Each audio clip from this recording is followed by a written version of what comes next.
Hello, my name is Stephanie Armstrong. And I'm Deb Wesselman. And welcome.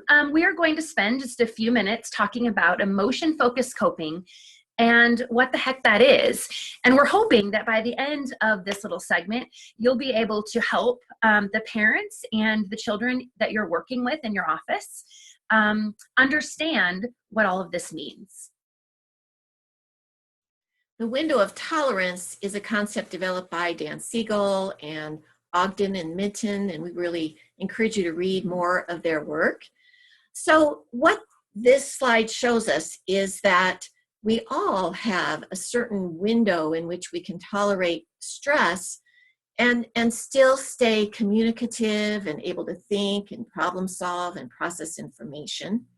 But if we get stressed beyond what we can tolerate, we become hyper aroused, so emotionally reactive or aggressive maybe.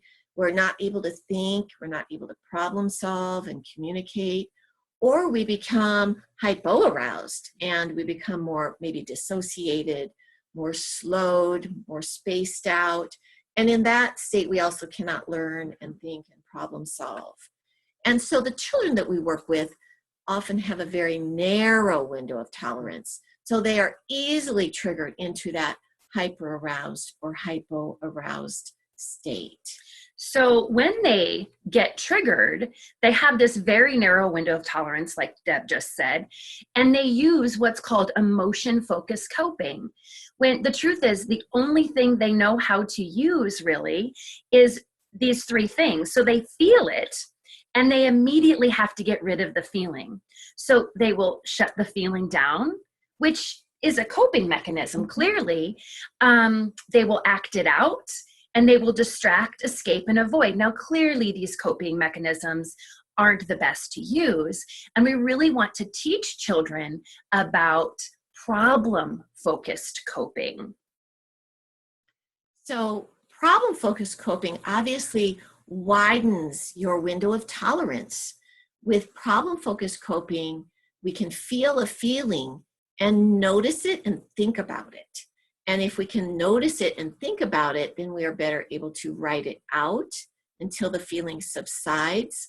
Or we can use coping measures like self-talk, other self-regulation methods like breathing, deep breathing. We can solve the problem that is maybe causing the distress. We can think it through, and we can communicate. We can ask for help. We can utilize our relationships and our resources. So clearly, we want to help our children be able to shift from the emotion-focused coping to the problem-focused coping, and parents too. And parents too. When you have a child who is using emotion-focused coping, it can become then very difficult for the parent to stay right in the problem-focused coping.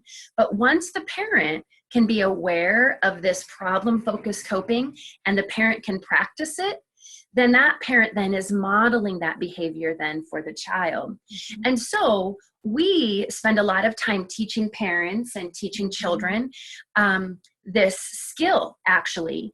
And we have a number of trainings on our website. So for more information about our trainings and our parent trainings, please visit us at ATCI or ATC Institute.com. And thank you so much for spending time with us today. Thank you.